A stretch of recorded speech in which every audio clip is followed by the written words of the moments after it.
आज नवरंगपुर स्थित जिला परिषद सम्मेलन कक्ष जीव विज्ञान संस्थान पक्षर मात्राधिक प्रोटीन युक्त एक मका चाष सचेतनता कार्यक्रम अनुष्ठित हो कार्यक्रम में मुख्य अतिथि भाव नवरंगपुर लोकसभा सांसद श्री बलभद्र माझी जोगदेइथिबा बेले झरीगां विधायक श्री नरसिंह भातरा भारतीय मका अनुसंधान संस्थार वैज्ञानिक श्री डॉक्टर रोमान रमेन वर्मा ओरमासर युग्म कार्यनिर्वाही अधिकारी श्री उमा महेश जिला परिषद अतिरिक्त कार्यनिर्वाही अधिकारी श्री जयमणि नायक समेत कृषि विभाग अधिकारी माने जोग देइथिले। आज कार्यक्रम को विज्ञान संचालक लक्ष्मीनारायण बक्सी परिचालन करथिले। आज कार्यक्रम में अतिथि माने चाषी माने किपरि विज्ञान पद्धति किपरि प्रोटीन युक्त मका चाष एवं धान चाष करी जिला को मात्राधिक प्रोटीन युक्त मका एवं धान फसल होई परिबो बोली निज निज मत देइथिले। विज्ञान एवं कारीगरी विद्यार व्यवहार द्वारा चाषी मानक आय गुण बढ़ियो बोली अतिथि माने मत व्यक्त करथिले। जो डिपार्टमेंट ऑफ बायोटेक्नोलॉजी रही गवर्नमेंट ऑफ इंडिया गोटे स्पेशल प्रोग्राम रही कहते बायोटेक किसान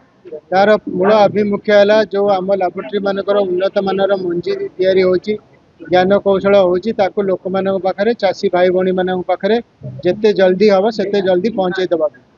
तेणु यही प्रोग्राम अंडर रे आमर इंस्टीट्यूट ऑफ लाइफ साइंसेज जो अच्छी भुवनेश्वर जो जड़े वैज्ञानिक भाव में कम कर तरफ आमर बायोफर्टिफाइड धान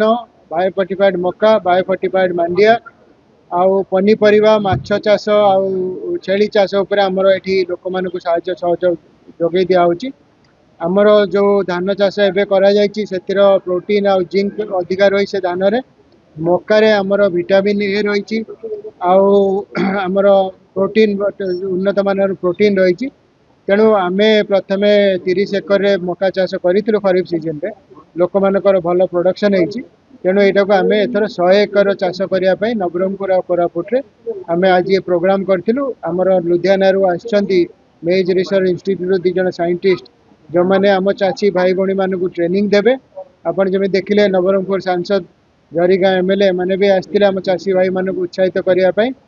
आमर मोर बहुत आशा जे आम चाषी भाई माने केवल पैसा पाई नुह उन्नत मानर खाद्य जो आमर धान हो कि मका हो तार उत्पादन करंतु भल खातु एवं सुस्थ रहतु। जो डिपार्टमेंट ऑफ बायोटेक्नोलॉजी रही गवर्नमेंट ऑफ इंडिया गोटे स्पेशल प्रोग्राम रही कहते बायोटेक किसान तार मूल आभिमुख्य है जो आम लैबोरेटरी मानकर उन्नत मानर मंजी तैयारी होची ज्ञान कौशल होची ताकू लोक मान पाखे चाषी भाई भाई मान पाखे जिते जल्दी हम से जल्दी पहुँचे देवा तेणु यही प्रोग्राम अंडर रे आमर इंस्टीट्यूट ऑफ लाइफ साइंसेज जो अच्छी भुवनेश्वर जो जड़े वैज्ञानिक भाव में कम कर तरफ आमर बायोफर्टिफाइड धान बायोफर्टिफाइड मका बायोफर्टिफाइड मांडिया आउ पनीपरिया माछ चाष आउ छेली चाष उपर आमर ये लोक मान साहाय्य सहयोग जोगे दिखाई आमर जो धान चाष एवं कर प्रोटीन आउ जिंक अधिका रही से धान में मकार आमर विटामिन ए रही आमर प्रोटीन उन्नत मानर प्रोटीन रही